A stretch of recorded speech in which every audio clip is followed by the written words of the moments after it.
Cette semaine, aux Échos du Vatican, retour sur la fête de Pâques et les célébrations de la Semaine Sainte.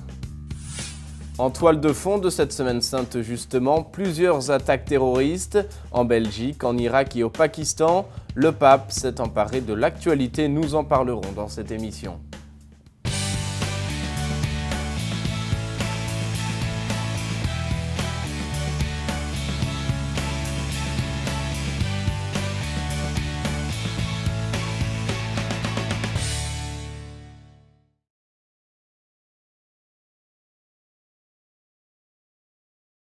Bonsoir mesdames, messieurs, très heureux de vous retrouver, soyez les bienvenus sur ce plateau. Je vous souhaite à toutes et à tous une très joyeuse fête de Pâques, nous y revenons largement dans cette émission. Le Triduum Pascal a commencé jeudi avec le lavement des pieds et la dernière scène. Il s'est poursuivi vendredi avec le traditionnel chemin de croix au Colisée. Le pape a également présidé l'office de la Passion. Il a célébré samedi soir la Vigile pascale et dimanche, le Triduum Pascal s'est achevé avec la messe de la résurrection et la bénédiction Urbi et Orbi. Les célébrations, vous le voyez, ont été nombreuses. Le pape en a profité pour livrer plusieurs messages. Il n'a pas oublié dans ses prières les victimes des récents attentats qui ont ensanglanté la fête de Pâques, comme ce fut le cas par exemple ce dimanche au Pakistan. Je vous propose de revivre une par une ces célébrations présidées par le pape depuis le Vatican, en commençant par son message lundi de Pâques, juste avant la prière du Regina Coeli. Cari fratelli e sorelle, ieri nel Pakistan centrale, chers frères et sœurs, hier au Pakistan, la Sainte Pâque a été ensanglantée par un exécrable attentat. che ha fatto strage di tante persone innocenti. Il a fait un massacre de nombreux innocents, pour la plupart des familles de la minorité chrétienne, Specialmente donne e bambini, particulièrement des femmes et des enfants qui étaient réunis dans un parc public pour passer dans la joie les festivités pascales. Desidero manifestare la mia vicinanza a quanti sono stati. Je désire manifester ma proximité à ceux qui ont été frappés par ce crime vil et insensé. E invito a pregare il Signore per le numerose Et j'invite à vittime. prier le Seigneur pour les nombreuses victimes et pour leurs proches. Faccio appello alle autorità civili e a tutti le componenti sociali di quella nazione perché Je lance un appel aux autorités civiles et à toutes les composantes sociales de cette nation pour qu'elles mettent tout en œuvre afin de rétablir la sécurité et redonner la sérénité à la population, et en particulier aux minorités religieuses les plus vulnérables. Ripeto ancora una volta che la violenza. Je répète encore une fois que la violence et la haine meurtrière conduisent seulement à la douleur et à la destruction. Il Signore che ha patito l'abbandono dei suoi discepoli. Le Seigneur qui a souffert l'abandon de ses disciples, le poids d'une condamnation injuste et la honte d'une mort infamante, nous rend maintenant participants de sa vie immortelle. E ci dona il suo sguardo di tenerezza e di compassione verso Et il nous gli donne son affamati regard de e gli tendresse et de assistati, compassion i envers les affamés et forestieri les e i assoiffés, carcerati, les étrangers et les gli prisonniers, emarginati les e gli marginaux et scartati, les exclus, le les victimes des dello abus et de soprusso la della violence. violenza. Il mondo Jésus-Christ est mort par amour sur la croix et par amour il est ressuscité. L'annonce de l'espérance qui ne déçoit pas a résonné encore une fois dans le cœur de l'humanité depuis cette place Saint-Pierre. Depuis la loggia de la basilique Vaticane, après avoir célébré la messe de Pâques, le pape François a évoqué les gouffres spirituels et moraux de l'humanité, ces abîmes qui ne peuvent être comblés que par l'amour de Dieu seul. Que le Christ ressuscité ouvre des chemins d'espérance à la Syrie, a indiqué le pape. La Syrie, pays déchiqueté par un long conflit avec son triste cortège de destruction, de mort, de mépris du droit humanitaire et de décomposition de la cohabitation civile. Que le message de vie du Christ soit victorieux de la dureté des cœurs dans d'autres parties du bassin méditerranéen et du Moyen-Orient, en particulier en Irak, au Yémen et en Libye. Avant de donner la bénédiction Urbi et Orbi, le pape François a aussi exprimé sa proximité aux victimes du terrorisme, forme aveugle et atroce de violence qui ne cesse pas de répandre le sang innocent en diverses parties du monde. Il a par ailleurs invité la communauté internationale à offrir accueil et aide aux migrants et aux réfugiés, parmi lesquels de nombreux enfants fuyant la guerre, la faim, la pauvreté et l'injustice sociale. Le pape François a enfin rappelé les situations difficiles en Terre Sainte, en Ukraine, au Burundi, au Mozambique, au Sud-Soudan et au Venezuela, sans oublier de souligner les dramatiques effets des changements climatiques, la persécution des chrétiens, les personnes âgées écrasées par la solitude, les jeunes qui pensent ne pas avoir d'avenir. À cette humanité confuse et blessée, le pape François a rappelé la miséricorde de Dieu et son amour qui est pour toujours et qui ne mourra jamais. La présence de Jésus vivant, une présence qui illumine, qui réconforte et qui pardonne. Le monde a soif d'espérance et les chrétiens sont appelés à annoncer le ressuscité avec la vie et par l'amour, sans se faire emprisonner par la tristesse ou se laisser écraser par les problèmes. Dans la basilique Saint-Pierre, d'abord plongée dans l'obscurité, puis gagnée par la lumière, le pape François présidait la vigile pascale, conférant les sacrements de l'initiation chrétienne à 12 néophytes. À tous, le Saint-Père a rappelé que l'espérance n'est pas un simple optimisme ou une attitude psychologique, mais un don de Dieu, si nous sortons de nous-mêmes et nous nous ouvrons à lui. Le consolateur ne rend pas tout beau, il ne supprime pas le mal d'un coup de baguette magique, insistait le pape, mais il infuse la vraie force de la vie, qui n'est pas une absence de problème, mais la certitude d'être toujours aimé et pardonné par le Christ, qui pour nous a vaincu le péché, a vaincu la mort et a vaincu la peur. D'où l'invitation à évangéliser les problèmes et à ne pas permettre à l'obscurité d'accrocher le regard de l'âme et de prendre possession du cœur. Ouvrons au Seigneur nos tombeaux scellés. Chacun de nous les connaît.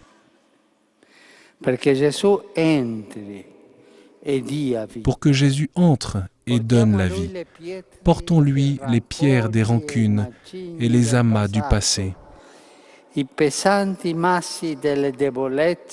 lourds rochers des faiblesses et des chutes.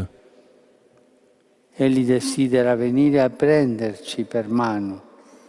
souhaite venir et nous prendre par la main pour nous tirer de l'angoisse. Mais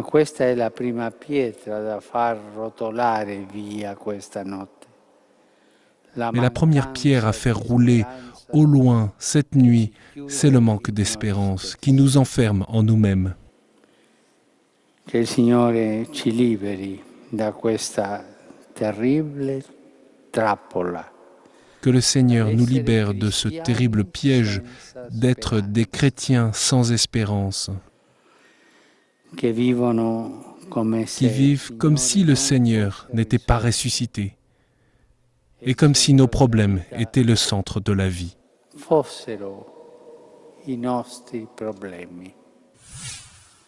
O croce di Cristo, ti vediamo ancora oggi nei fondamentalismi. Ô croix du Christ, nous te voyons encore aujourd'hui dans les fondamentalismes et dans le terrorisme des adeptes de certaines religions qui profanent le nom de Dieu et l'utilisent pour justifier leurs violences inouïes.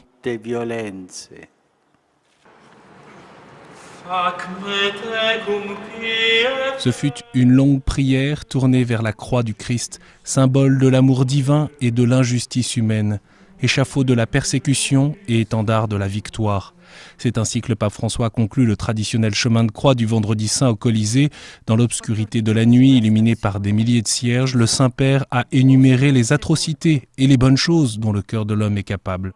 Sur le bois sur lequel le Fils de Dieu a été cloué, nous pouvons apercevoir aujourd'hui nos frères et sœurs brûlés vifs, égorgés, décapités avec des épées barbares et dans un silence lâche, les visages des enfants, des femmes et des personnes épuisées et apeurées qui fuient les guerres et les violences et ne trouvent souvent que la mort, étant de Pilate qui se lave les mains.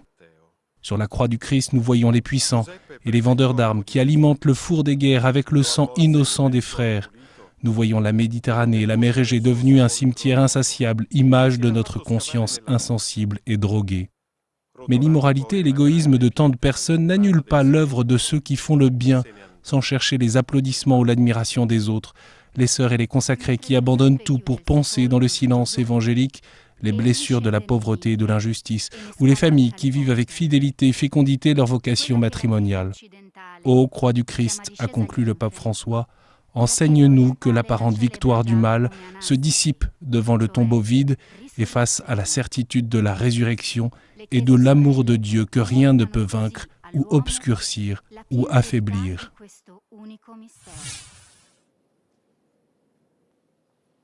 Sur la croix, le Christ a changé radicalement le destin de l'humanité.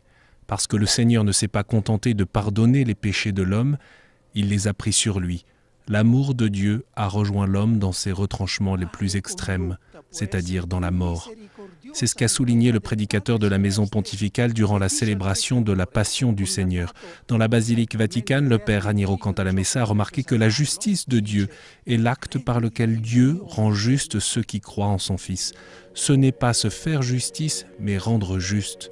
Le jubilé extraordinaire induit par le pape est un temps propice pour se rendre compte que l'opposé de la miséricorde n'est pas l'injustice, mais la vengeance, un sentiment responsable de la majeure partie des souffrances présentes dans le monde. Pensant aux dramatiques faits de Bruxelles, mais aussi à tant de difficultés que vit la société aujourd'hui, comme la crise du mariage et de la famille, le père Cantalamessa a rappelé une fois encore que la miséricorde seule peut sauver le monde. Et pour grande que soit la haine des hommes, l'amour de Dieu a été et sera toujours plus fort. La lutte du Seigneur n'est pas contre les hommes, mais contre le démon. Jésus vient nous transformer de prisonniers et oppresseurs en ministres de miséricorde et de consolation. Dans la basilique Vaticane, remplie de prêtres qui le jeudi saint ont renouvelé leurs promesses faites au moment de leur propre ordination, le pape François s'est arrêté encore une fois sur le thème de la miséricorde du Seigneur, infinie et ineffable, en invitant tout le monde à l'accueillir avec la dignité qui sait avoir honte. Jésus, en fait, ne combat pas pour consolider un espace de pouvoir, mais pour renverser sur la terre ce torrent. Une miséricorde en chemin, qui chaque jour cherche le moyen de faire un pas en avançant sur la terre de chacun, où régnait l'indifférence et la violence. Au cours de son homélie, le souverain pontife a souligné deux endroits où le Seigneur intervient dans sa miséricorde, celui de la rencontre et celui du pardon, parce que non seulement il pardonne les dettes incalculables, mais il nous fait passer directement de la honte la plus honteuse à la dignité la plus haute, sans passage intermédiaire. Le pape François a ensuite invité les prêtres à sortir de leur clôture, en choisissant de rester avec le peuple éloigné et en reconnaissant la cécité qui dérive par un excès de théologie compliquée. Nous sentons que notre âme a soif de spiritualité, mais non pas par manque d'eau vive, que nous buvons seulement par gorgées,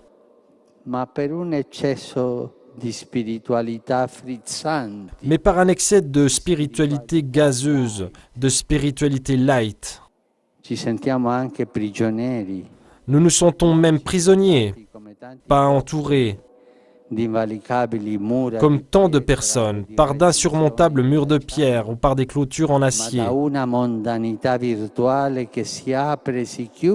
et par une mondanité virtuelle qui s'ouvre et se ferme par un simple clic.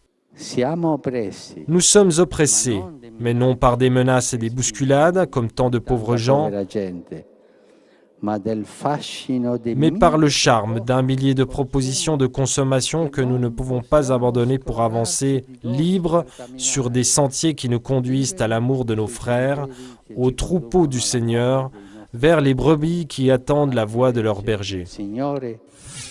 Les gestes parlent plus que les images ou les paroles. Voilà ce que le pape François a rappelé quand il s'est penché encore une fois sur le cœur des petits et des affligés, en lavant les pieds de 12 personnes au centre d'accueil pour demandeurs d'asile de Castelnuovo di Porto. C'est là, dans l'après-midi du jeudi saint, que le Saint-Père a inauguré le Triduum pascal en célébrant la messe de la Scène du Seigneur. Le regard du pape a croisé nombre de ceux qui sont passés par la peur, qui ont fui les horreurs de la guerre et l'incertitude d'un avenir sans foyer, sans maison, et ce n'est pas rare aussi marqué par la souffrance. Au cœur de la célébration, le pape a non seulement évoqué le geste de Jésus qui sert et qui lave les pieds, mais il y a aussi celui opposé de Judas, qui vend le Fils de Dieu pour de l'argent. Deux gestes, celui qui fait référence à la fraternité et l'autre qui parle de trahison. Aujourd'hui encore, il y a des hommes et des femmes musulmans, hindous, catholiques, coptes, évangéliques, qui se sentent enfants du même Dieu et veulent vivre en paix, intégrés. Et il y a des hommes et des femmes qui sèment la guerre et la destruction. La pensée du pape a rejoint Bruxelles et les attaques sanglantes qui se sont déroulées au cœur de l'Europe, encore aujourd'hui, derrière ce geste, comme derrière Judas, il y en avait d'autres. Derrière ce geste d'il y a 3 jours, a dit le pape François, il y a des fabricants, des trafiquants d'armes qui veulent le sang et non la paix, qui veulent la guerre et non la fraternité. Siamo diversi.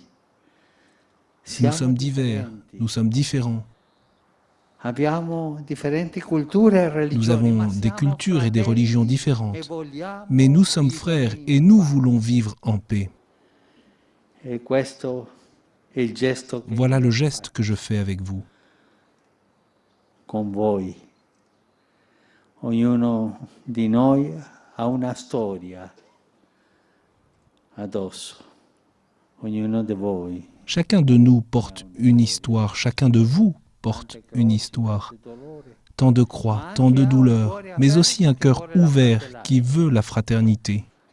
Ognuno nella sua lingua religiosa preghi al Signore perché questa Que fratellanza chacun dans sa langue religieuse prie le Seigneur afin que cette fraternité contamine le monde. perché non ci siano le 30 monete Pour qu'il n'y ait pas ces 30 pièces de monnaie pour tuer le frère, sempre ci sia pour qu'il y ait toujours la fraternité et la bonté. bontà. Le saviez-vous? Le traditionnel chemin de croix au Colisée remonte au XVIIIe siècle. C'est le pape Benoît XIV qui l'institua en consacrant le Colisée à la commémoration des martyrs chrétiens. Vous l'avez constaté au cours de ces nombreuses célébrations, le pape s'est emparé de l'actualité. Il a offert dans ses discours et dans ses homélies un message de miséricorde au cœur de la souffrance qui se vit à travers le monde. Ce fut en quelque sorte malheureusement le fil rouge dans ses allocutions, comme nous l'explique Émilie Calland. Oui, le pape a montré son souci particulier pour tous ceux, spécialement les chrétiens qui vivent dans des conditions instables partout dans le monde. Et encore une fois, pour les réfugiés et les migrants qui fuient la guerre, la violence et la pauvreté. Chaque jour, les journaux sont pleins de nouvelles de crimes atroces, de conflits armés qui soumettent des populations entières à des épreuves indicibles, a lancé le pape dimanche dernier. C'est suite à l'annonce d'un attentat au Pakistan où le pape a prononcé sa bénédiction Urbi et Orbi, un message qui s'adresse non seulement à l'Église, mais aussi au monde entier. Il a une fois de plus dénoncé les attentats et la violence et ensuite tous ceux qui n'aident pas les personnes fuyant le danger et qui n'accueillent pas les étrangers. La veille, lors de la vigile pascale, il demandait aux fidèles d'être des chrétiens d'espérance. De manière symbolique, il est entré dans une basilique vaticane sombre en portant un seul flambeau, ce qui souligne le passage des ténèbres à la lumière. Encore un signe révélateur du message pascal après un deuxième attentat terroriste, cette fois-ci en Irak, dans la journée du Vendredi Saint. Le chemin de croix avait un retentissement universel, alors que les porteurs de la croix, comme à la vigile, provenaient du monde entier.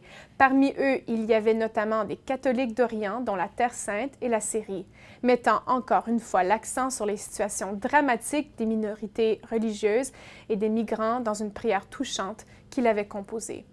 Puis jeudi soir, le Saint-Père a lavé les pieds de 12 réfugiés. Monseigneur Rino Fisichella, organisateur des activités pour l'année de la miséricorde, a indiqué que ce geste était d'autant plus éloquent puisqu'il a lavé les pieds de non-catholiques, dont des musulmans, hindous et orthodoxes.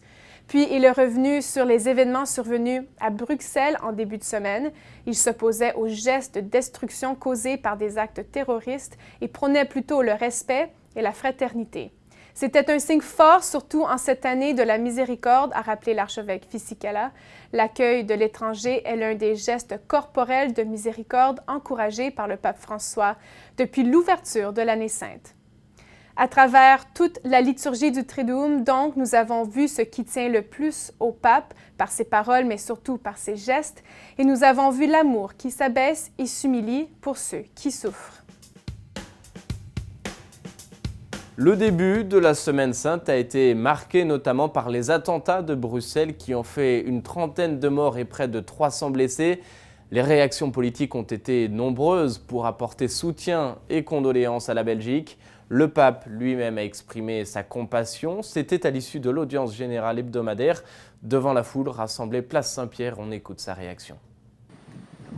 Con cuore addolorato Ho seguito le tristi notizie degli attentati terroristici avvenuti ieri a Bruxelles. Avec le cœur douloureux, je suis les tristes nouvelles des attentats terroristes survenus hier à Bruxelles qui ont causé de nombreuses victimes et des blessés.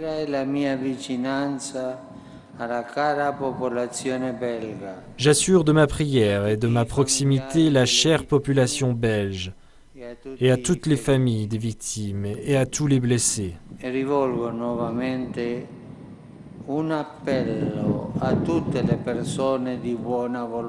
J'adresse encore un appel à toutes les personnes de bonne volonté pour s'unir dans une condamnation unanime de ces cruelles abominations qui sont en train de causer la mort, la terreur et l'horreur.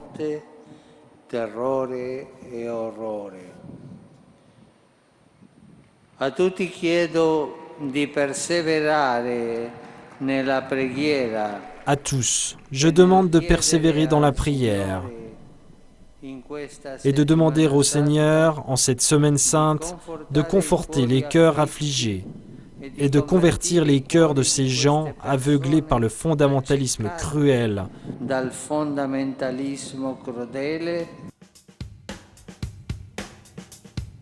Et retour à présent sur l'audience générale présidée par le Saint-Père. Juste avant d'exprimer ses condoléances, il a poursuivi son cycle de catéchèse sur la miséricorde en s'arrêtant cette fois-ci sur le sens du Triduum pascal qui nous donne, explique le pape, la certitude que nous ne serons jamais abandonnés dans les épreuves de la vie. On écoute un résumé de sa catéchèse. Frères et sœurs, notre réflexion sur la miséricorde de Dieu nous introduit aujourd'hui au Triduum pascal. En ces 3 jours, tout nous parle de miséricorde et nous montre que l'amour de Dieu n'a pas de limite. Le jeudi saint, Jésus institue l'Eucharistie. C'est l'amour qui se fait service. Jésus se donne à nous et nous demande de demeurer en lui pour faire la même chose. Le vendredi saint est le sommet de l'amour. La mort de Jésus sur la croix exprime l'amour donné jusqu'au bout, sans fin, un amour qui n'exclut personne. Si Dieu nous a aimés jusque-là, nous pouvons et nous devons, nous aussi, nous aimer les uns les autres.